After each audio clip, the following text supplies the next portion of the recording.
Dober večer, cenjene gledalke, spoštovani gledalci. Sem Aljuš Pertinač. Ministrica Maja Makovec Brenčič, ki še vedno ni odstopila kot ministrica, vas po novem vabi na čaj. Vendar, za razliko od ministrice, vam ni treba biti v stalni pripravljenosti. To pa je oddaja VV Faktor. Resnica boli, komentarji še bolj. Danes bomo za vas komentirali Cerarjeva srbska posla. Ekskluzivno razkrivamo sporno preteklost in tajkunske povezave premierjeve top svetovalke. Druga tema. Se mediji splača? Ali se posel v Sloveniji dela z mediji ali preko njih? V zadnjem delu oddaje pa vam bomo pokazali, kako sta ločenca Blagne Zaman našla skupnega sovražnika. Premier Cerar ima številne medijske svetovalce. Na portalu Plus so jih poimenovali kar armada PR-ovcev in našteli reci in piši najmanj 15 PR-ovcev, komunikacijskih strategov in digitalnih strokovnjakov, ki ta hip delajo za predsednika vlade oziroma njegovo stranko. Vendar pa se nihče med njimi po položaju, vplivu ali statusu ne more meriti z razvpito in obenem izjemno skrivnostno Tijano Arih. Danes bomo ekskluzivno objavili njeno ozadje in poslovne povezave, ki segajo v sam vrh srbskih tajkunov. V nocojšnji oddaji premierno pozdravljam dr. Bernarda Nežmaha, priznanega publicista in političnega komentatorja.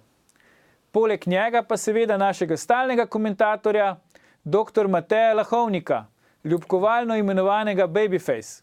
Dobrodošla. Dr. Nežmah, Matej, nakratko prosim, je 15 PR-ovcev za Cerarja preveč, premalo ali ravno prav? Predvsem kaj dosti ne koristijo. Očitno velja načelo več babic kilavo dete. Jaz se ne spomnim, da bi katerikoli drug premier imel toliko svetovalcev za stike z javnostjo, pa tudi težko se spomnim, da bi že kdo naredil toliko napak pri komuniciranju z javnostjo kot pravzaprav sedanji premier. Kaj pa pravite vi, dr. Nežmah? Ja, jaz bi potegnil kakšno paralelo z zgodovino.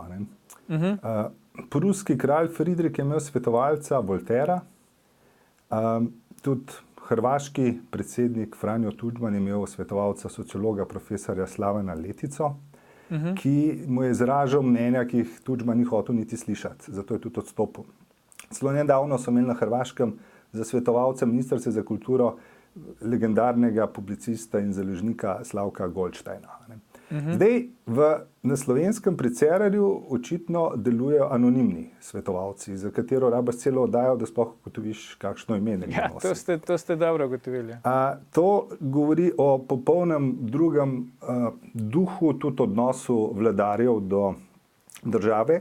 Jaz vidim se pri tem en večji kratek stik in to je pravzaprav dejstvo, da v trenutku, ko je premier nepopularen, potem iz državnega proračuna financirajo cel kup svetovalcev, ali pa tudi ministrica za zdravstvo, plačujemo cele, bi rekel, čete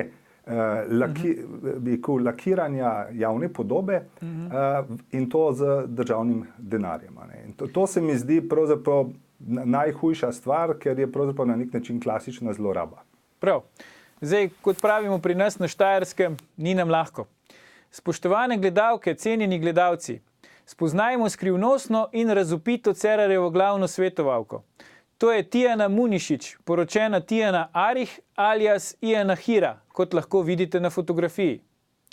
Gre za srbsko državljanko, ki se je poročila z enim glavnih organizatorjev političnih kampanj pri nas, Igorjem Arihom. Ta pa je praktično čez noč prestopil iz tabora Zorana Jankovića v tabor SMC. Kot lahko vidimo na tej fotografiji, prav tako iz njenega Facebook profila, fotografijo Tijane Arih na spletu je sicer praktično nemogoče najti, se zna gospa tudi pošaliti. Kdo ve sicer, kaj si v tej potezi Cerarjeve svetovalke misli predsednik Ruske federacije Putin. Tijane Arih se v Srbiji, takrat še kot Tijane Munišić, spominjajo predvsem po dveh velikih fijaskih.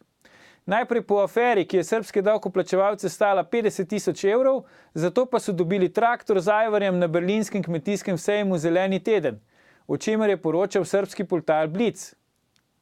In nato še kot tiskovne predstavnice pri projektu Pristanišče Beograd razvpitega srbskega tajkuna Milana Beka, kjer je prišlo do številnih nepravilnosti, obtožb o pranju denarja in podobnem. Projekt pa je klavrno končal na sodišču. Milan Beko je bil v letu 2014 celo žrtev na srečo neuspešnega poskusa atentata. Beko je poslovno sodeloval oziroma še sodeluje z Miodragom Miškovićem, srbskim tajkunom, ki je pred kratkim v Ljubljani odprl prestižni hotel s 5 zvezdicami, in najbogatejšim Srbom Miodragom Kostićem. Poglejmo prestižno jahto, ki jo ima v svoji lasti Kostić.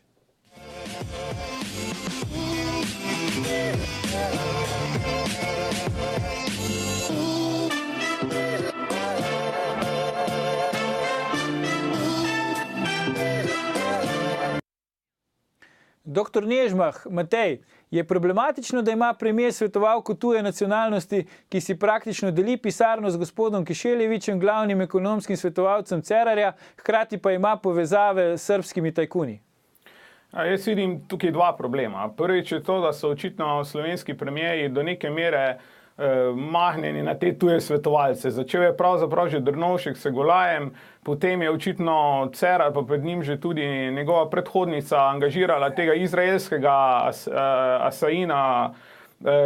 Jaz mislim, da je to načeloma slabo, ker ti ljudje ne poznajo slovenskega sociokulturnega okolja in praviloma dajo nasvete, ki niso avtentični za te premijeje. To se je videlo pri Izraelcu, ki je poskušal iz Cerarja narediti odločnega premijeja, čeprav vemo, da Miro Cerar je vse, samo odločen ni.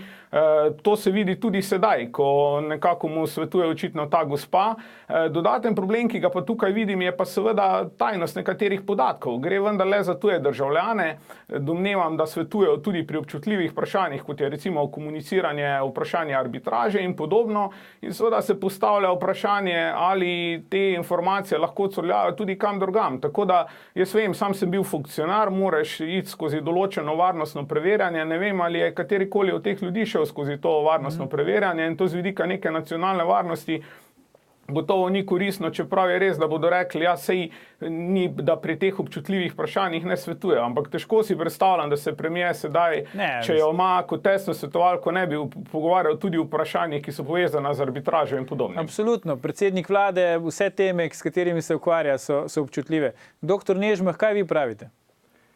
Ja, jaz bi manj pozornosti dal na provenienci svetovalcev, ampak pravzaprav na vprašanju, zakaj ti svetovalci. A gre samo za imena, konec koncev teh imen tako nihče prej ni poznal. Ja, in če bi šlo samo za globokoumje, potem bi lahko najeli filozofe in Voltaire in podobne. Očitno gre pri teh svetovalcih pravzaprav še za razne poslovne povezave. Izraelski Eisin Asaf, ki ga je omenjal kolega Lahovnik, je bil predtem šef PR-a ene največjih izraelskih orožarskih podjetij. Drži. In to nas seveda napeljuje na skrb, a je bila ena izmed teh scen tudi, bi rekel, razni orožarski posli, o katerih praktično nič ne vemo.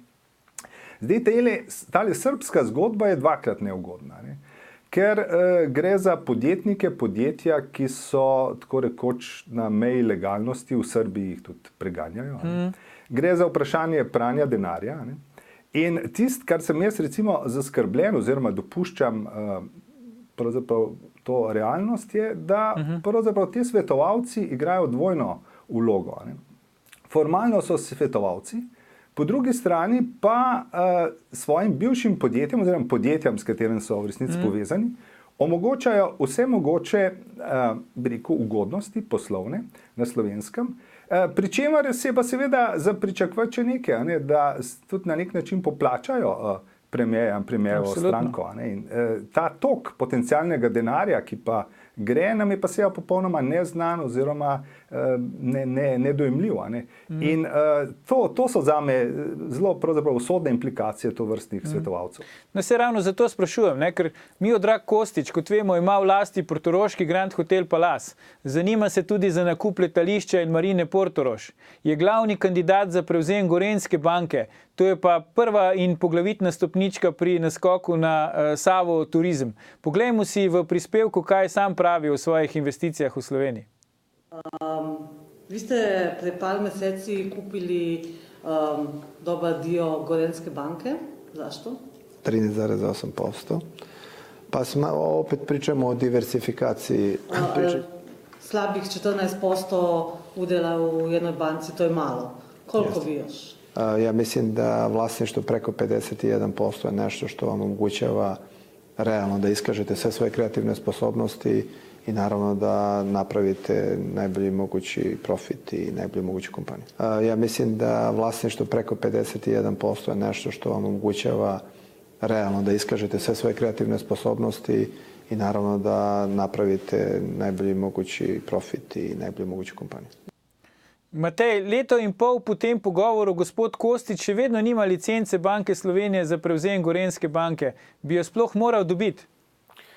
Ja, jaz mislim, da je pri tej zadevi najbolj sporno gotovo to, da je ena izmed glavnih svetovalk slovenskega premijera gospa, ki ima očitno iz preteklosti zelo tesne poslovne povezave z nekaterimi najbolj znanimi ali razpitimi srbskimi poslovneži in investitorji. In kot si že prej omenil, v zadnjem obdobju lahko v Sloveniji opazimo celo vrsto investicij, predvsem z področja Srbije.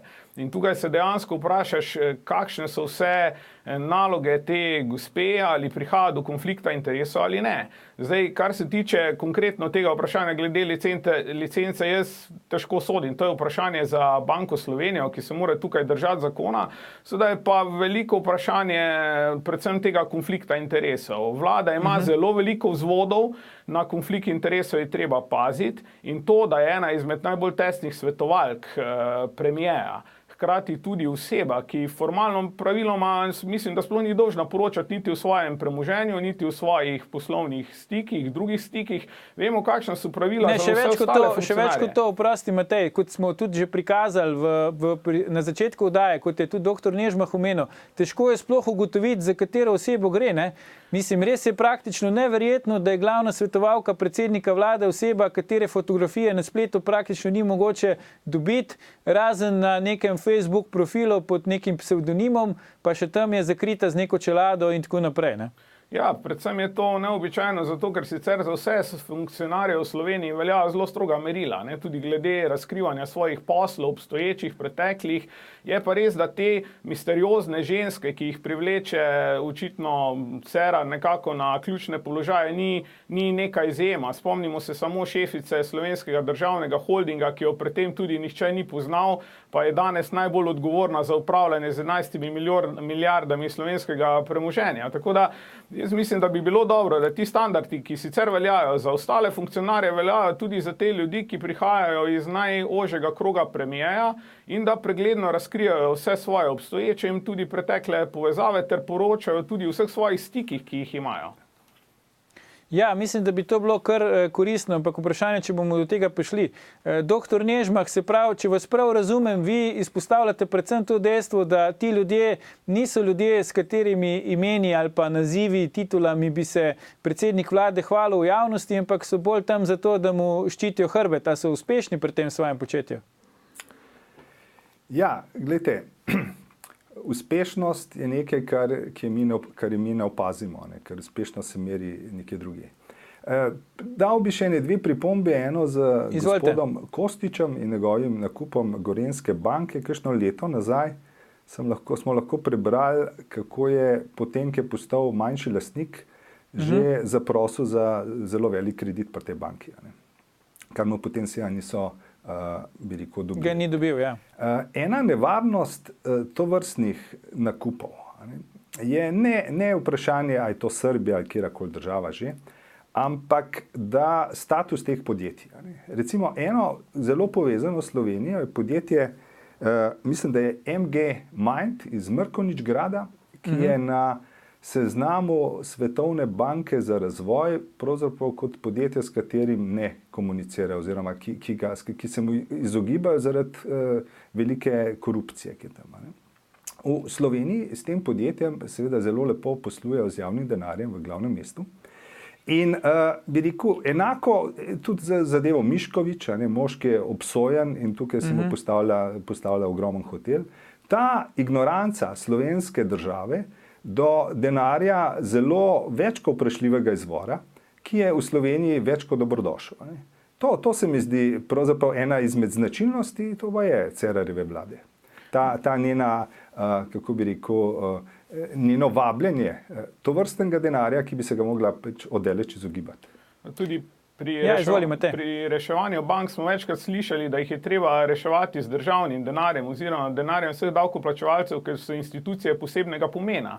In logično bi bilo, da tudi pri prodaji teh bank potem imamo zelo ostra merila in da se skrbno preveri tako izvor premoženja, kot ali je ta bodoči lastnik verodostojen. Vemo, da nekatere institucije, tudi belgijska KBC, so v preteklosti imeli velike težave pri pridobivanju, pri večanju, poskusih večanja svojega lastniškega deleža, tako da tukaj morajo slovenske institucije, morale bi upraviti svoje delo skrbno. Je pa seveda tukaj se avtomatično poraja nek sum ali pa nek dvom, če je neka oseba, ki je v tesni navezavi s slovenskim premijerjem in je hkrati v preteklosti svetovala temu poslovnežu, skratka, ali bo vse potekalo transparentno in brez vmešavanja politike. Na vse zadnje tudi, pogledajte, sej največji hotel, na otvoritev največjega hotela v Ljubljani ni mogel priti srbski poslovnež, ker je, mislim, da bil takrat priprt v srbskem zaporu. Tako da Miškovič, Miškovič ni dobil dovoljenja srbskih oblasti, da pride.